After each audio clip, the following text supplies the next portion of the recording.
অনেকদিন পর আজকে একটি ব্লগ নিয়ে হাজির হলাম। আসসালামু আলাইকুম। তো আজকে বাসায় ২ আটির মতো পাট শাক আনা হলো। তো পাট শাকগুলো আমি ছুলতেছিলাম আর ওইখানে কিছু কাঁচামরিচ আনা হয়েছিল। তো কাঁচামরিচগুলোর বটু ফেলতেছিলাম। বাইরে দেখলাম যে অনেক সুন্দর রোদ উঠেছে। তো আমি প্রত্যেকটি কাঁচামরিচগুলো এভাবে ছুলে একটি ঢাকনার মধ্যে রেখে একটু রোদের মধ্যে রাখতেছিলাম।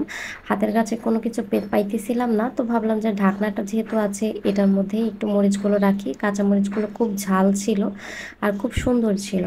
তো ওইদিকে চুলায় ভাত বসিয়ে দিয়েছি, এদিকে আমার ভাতটা হয়ে যাচ্ছে। তো দুপুরের জন্য কি রান্না করব সেটার প্রিপারেশন নিচ্ছিলাম। তো আজকে ভাবছি পটল দিয়ে একটু আলু দিয়ে ডাল দিয়ে রান্না করব। এই রান্নাটা খেতে কিন্তু আমার বেশ ভালো লাগে, আপনাদের কেমন লাগে জানি না। পটল দিয়ে আলু ভাজিটা যেমন ভালো লাগে, শুধু পটল ভাজাটা যেমন ভালো লাগে, রান্নাও কিন্তু ভালো লাগে। তো এখানে আমি কড়াইয়ের মধ্যে কিছুটা তেল দিয়ে নিয়েছি।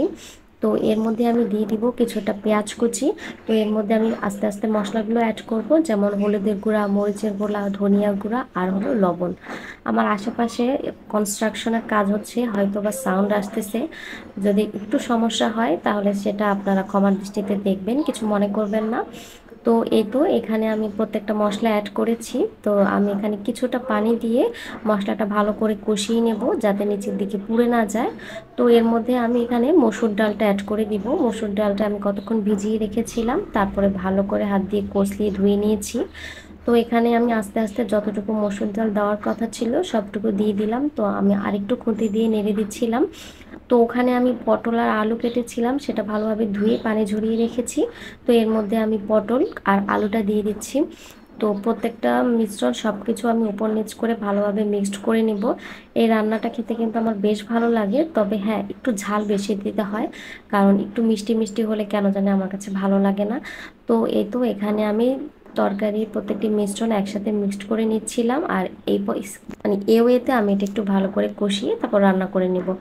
তো এই তো এখানে বাইরে থেকে ডিম আনা হয়েছে, তারপরে কিছু ফ্রুটস যেমন আপেল আনা হয়েছিল, আর কিছু সুইটস আনা হয়েছিল, লাড্ডু আর রসমালাই আনা হয়েছিল।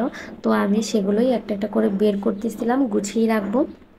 তো এই তো এখানে লাড্ডুগুলো বের করে নিলাম।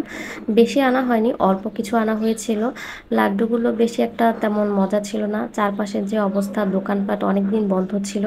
তো মনে হলো যেন এটা একটু বাসিই পড়েছে। যাই হোক, রসমালাইটা তো একদম ভালো পড়েনি। তো এই তো আজকের ভিডিওটি এই পর্যন্ত ছিল। আশা করি আপনাদের ভালো লেগেছে।